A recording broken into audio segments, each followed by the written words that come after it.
Hey everyone, welcome back to my channel. Today we're going to be talking about incorporating cooking with our kids, some great ideas on how to do that, and also the value that cooking is going to bring to your family dynamic. So let's get started. First of all, let's talk about mindset, especially for the moms. Kids are always excited to hop into the kitchen with their parents and, get involved and get their hands. As the parent that's going to be controlling the chaos of the kitchen, you're going to have the proper mindset and headspace in order to do it well. I mean, I am completely guilty of being like, okay guys, let's make some cookies. And then we start doing some stuff and I'm like, oh my gosh, don't touch that. Or, oh my goodness, don't spill that.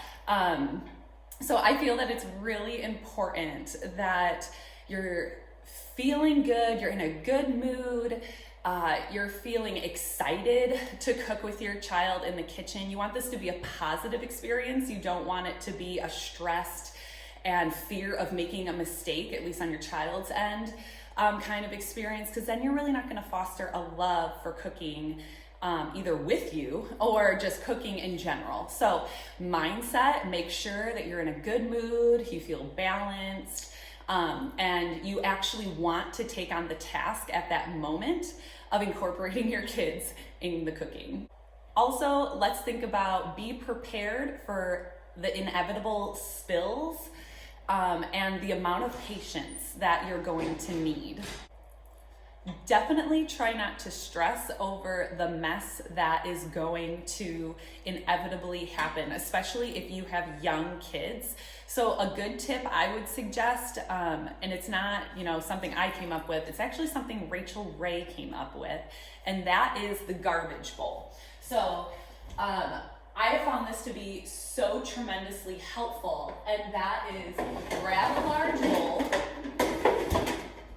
wherever you keep your large bowls, and have this near your area where you are cooking. And if you crack an egg, the eggshell goes in here. If you're pouring a box mix, when the box mix is empty, it goes in here. If you're cutting up fruits and vegetables and all of, the remnant pieces, it all goes in here. That way you're not going back and forth to your garbage can, and your kids know that just all the junk, the paper towels, whatever, it's all gonna go in here. And this one little tiny trick has definitely made the experience of cooking, not just for myself, but with my kids, so much easier. Also, when you are cooking with your kids, whether they're older or younger, whenever you decide to start, definitely start small. Do not overwhelm yourself with doing a 3-course meal. Just pick one little thing to cook with your kids, whether that's pancakes in the morning, or that is making cookies, or maybe it's just dicing and cutting vegetables, things like that. So don't set yourself up for failure and just the insane amount of pressure that is so easy to do. Definitely start small, start simple, and it'll make the experience so much more enjoyable. Also, with thinking about starting small, like another idea would be maybe just having your young child pour the ingredients in the pot, or just stirring, or helping you prepare a crock pot meal. So if you don't want them involved in every single step along the way, especially if your kids are really young, just think of just little key sections of your cooking that they can help you with. And lastly, before we get into some other cool ideas that I have, don't forget about safety, especially with your young kids. Please make sure you have proper step stools that are high enough for them. I know my kids are worried about getting burned, which is very common. So I know, like my young kids, I'll give them like an oven mitt to put on to stir over the stove. For even just like a basic, like if they're stirring sauce or something in a pan and they're worried because they feel the heat coming off the stove, Just make sure that you're prepared. You feel that you have everything on hand, especially for those younger kids that maybe struggle with height. You know, their fears are valid. I know you don't want to be burned, but yeah, definitely have some foresight in the kind of safety measures that you're going to need to take when you have the younger kids in the kitchen. Now let's talk about why we should be cooking with our kids in the kitchen. Some reasons may be really obvious, but it's important. Like the first one I think of is life skills. You have to know how to cook food in order to eat. Knowing how to cook will provide a healthier diet. You know, studies show that if you're gonna cook at home, typically your meal is going to be healthier. It also will build, I feel, a passion for cooking. I mean, it doesn't mean that every kid that is going to help their parent in the kitchen is going to turn into a chef. We know that's not going to happen, but you know what? It could definitely foster healthy relationships with food, like what is good to eat and maybe what's not so good to eat. But definitely healthier diet can build a passion for cooking. The second reason why you would want to incorporate cooking with your kids is it's going to build memories. I mean, I'm sure you can think about a time where you baked cookies with your grandmother, or you know, maybe your father was really influential to you in the kitchen and he loved to cook. And I'm sure those are really great memories that you have. Hopefully you do not have terrible memories where your family member or your parent was like, don't touch that, you're doing it wrong. We don't want to do that. We want to change that for our kids. So just think of the amazing memories that you're going to create with them. Again, make sure you're in the proper mindset, headspace first before you start, so you can make it the best experience possible. But definitely memories. Like, isn't that what we want while we're home educating our kids? And even if you're not home educating your kids, those memories are going to create strong family bonds. And I think that's what we just really want as a family, is to have a tight-knit bond together. And you can definitely do that through cooking. Another thing I have down for why we should be cooking with our kids is fostering independence. I know that can be really hard, especially when you have younger kids, but if you could just take a deep breath and come alongside them and teach them how to cut an apple or a carrot, or how to stir the pot, or even just your teenager trusting that they can follow the directions on the recipe and produce a product. You are fostering their independence. You are building their self-esteem and their confidence in themselves to be able to execute a task and then build on those skills as they get older. So we all want strong, independent kids, or strong, independent adults once our kids are grown. So why not choose cooking as an avenue to do that? Also, let's bring into the conversation ways that you can bring cooking into your home as an educational tool. Obviously, I personally feel you shouldn't be like, all right, kids, we're gonna bake cookies and we are going to have a really great math lesson while we do it. I feel that that will definitely kill the mood for your child, thinking that they're gonna have to do school while they are trying to make their favorite cookie. So I wouldn't even bring that up with them. I would just, once again, come alongside them, come beside them, and have an idea of how you want to make that an educational experience, but don't tell them. You're going to show them, and you're going to, sneak it in. So one thing would be, especially for your young kids, reading practice. Have them read parts of the recipe to you. And that's great. I also have down fractions, and maybe you want to do some conversions with those fractions, if that's something that your child is currently studying in math, that would be a good one. And also the visual, if you're gonna, be doing the fractions and doubling, tripling, maybe quadrupling a recipe, make sure that you have visual aids. So, you have the actual measuring cups and being like, okay guys, 1/4, 4 of these actually makes 1 cup. I know sometimes while we are in the thick of things and we're going along, you're just not thinking about that. You're like, oh my gosh, one of the cups is dirty, and we only have this one. So, it can be wild. So make sure all your stuff is clean, it is ready, it is prepared.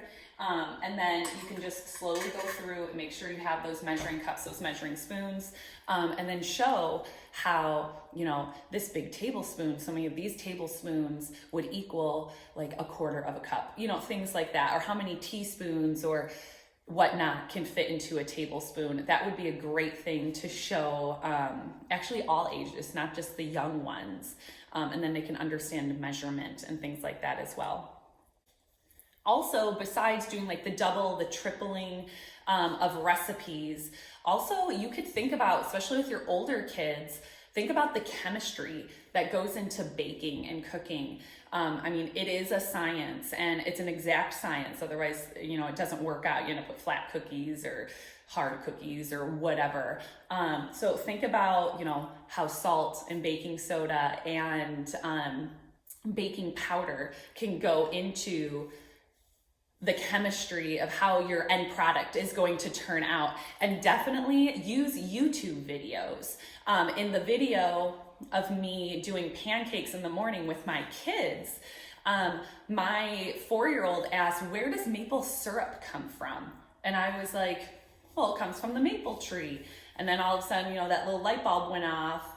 And I was like, oh my gosh, you know what? Let's bring out the tablet. And while they were eating, I pulled up several simple where does maple syrup come from videos and how they process it and the whole thing. And they were just like, wow, that's amazing. And that's also going to translate into your children knowing where their food comes from. Food does not come from the grocery store. It comes from nature. And there's just so many more avenues that you can take with that. But those are just some ideas of how you can incorporate cooking in your education. Now I have some really simple, but to me are really exciting ways that you can incorporate a lot more cooking with your kids in your daily schedule. And hopefully, every family is different, but hopefully you can find some value in these ideas. So the first one that I have is, if you want to make cooking more special with your kids or your grandkids, in your homeschool, whatever, get some really fun cookbooks. So just a few that I have in my home that I have used over the years are these. So if your child is into Harry Potter, they obviously have the unofficial Harry Potter cookbook. I loved Harry Potter growing up. I have all the books. I've read all the books. And this has appetizers, entrees, and desserts. I can link to this down below. You can find these wherever books are sold. But I just saw when I was at Target the other day, which I didn't know, is they have a second one, and it's a red cover. It's not purple. It's like the second edition or something like that. So I could link to that one as well down below in the description. But if you want to incorporate the love of Harry Potter in cooking with your kids, this would be a great idea. Also, I've had this one forever, and it's super simple, and I like it. It's Paula Deen's My First Cookbook. What I really like about this is the illustrations in it are awesome for the little kids. So, it talks about safety, but what I like is, let's see if we can get that up there. So it has pictures of what that that cooking term is. So like pan fry has like a fried egg in there. It's cooking food on top of the stovetop in a skillet with a little oil or butter. So kids love pictures, especially the younger ones, how to set a table. And then each recipe, now I will say with this one, there's a lot of like real food things in here. It isn't just making cookies with your kids. So that's really good. So for example, egg salad. I don't know how many kids actually eat egg salad, but what I really like again about this particular book is the illustrations in the recipe that is really going to help your child out, especially if they're really early readers. So you can say, you know, they may not be able to read 6 eggs, but you can be like, you know what, can you count the eggs on the page and tell me how many eggs are on there? You know, 1, 2, 3, 4, 5, 6. It's excellent. So I really like this one. Lots of different kinds of food in this one. So, and also, especially for your older kids, if you have a middle schooler, a high school, or maybe you just have like a really precocious youngster, like upper elementary, that is like really into cooking. Maybe you're like a Master Chef Junior kid or something in your family, which, you know what, I just thought about that. Master Chef Junior. We watch it on Hulu. An amazing cooking show, has Gordon Ramsay in it as one of the judges. You know, go all the way back, lots of different seasons on that. My kids absolutely love watching Master Chef Junior. That's a good one. So anyway, but if you have older kids, high school, maybe they are really interested in cooking as a career, or middle school, or you just have a child that's passionate about it. I got this book years ago from my aunt. I mean, this thing is hefty, dude. The Martha Stewart Cooking School, Lessons and Recipes for the Home Cook. I'll link to this down below. And this book has absolutely everything. I mean, you can take this book and break it up, let's say all 4 years of high school, or between middle school and high school. But some great things about this book that I really like, I mean, it talks about knives and knife sharpening. I mean, there's not a single detail in this book that isn't there. I highly suggest it just for adults that want to build their knowledge in the kitchen. You know, chopping, the different types of chopping, and all the way to, you know, let's see, holding this open, peppercorn crusted beef tenderloin. I mean, you're getting into how to, you know, properly stuff a sausage and, you know, wrap it all up. And oh my gosh, like there's just so much in here. All the way down to the cooking techniques, the tools you're going to need in the kitchen. I mean, how to slice an onion, you know, different types of spices, so much. This is your all-in-one like cooking encyclopedia. So I'll link this below. This is just a great resource to have in your home. So besides the cookbooks as an idea, like specialty cookbooks to incorporate with your family to make cooking more exciting. Another idea that you could go with is dedicating like a certain day on the calendar that will be, this is the day that I cook at least one meal with the kids. Maybe you have a lot of kids in your family, so maybe you'll be like, all right, instead of just saying Fridays is family cooking day, maybe you want to say, okay, the girls have control of what's being cooked on Mondays, and the boys have control over what's being cooked on Wednesdays. I mean, whatever you want, but if you want to really add in cooking into your just your daily lives, but you're not ready to incorporate your child into the cooking 5 days, 7 days a week. Maybe you just want to be like, you know what? I know on Wednesdays my calendar is clear. I can be in the right mindset to incorporate more cooking with my family. Let's dedicate one specific day to that, or you can assign a child to any given day that you like.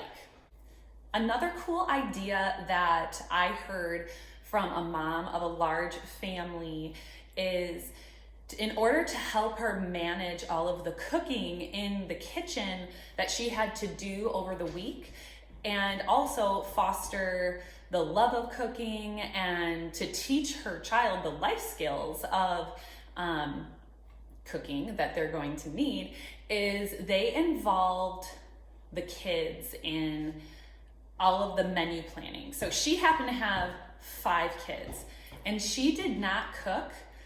She only, she helped out with her younger kids, and then she would mentor and kind of guide her older kids.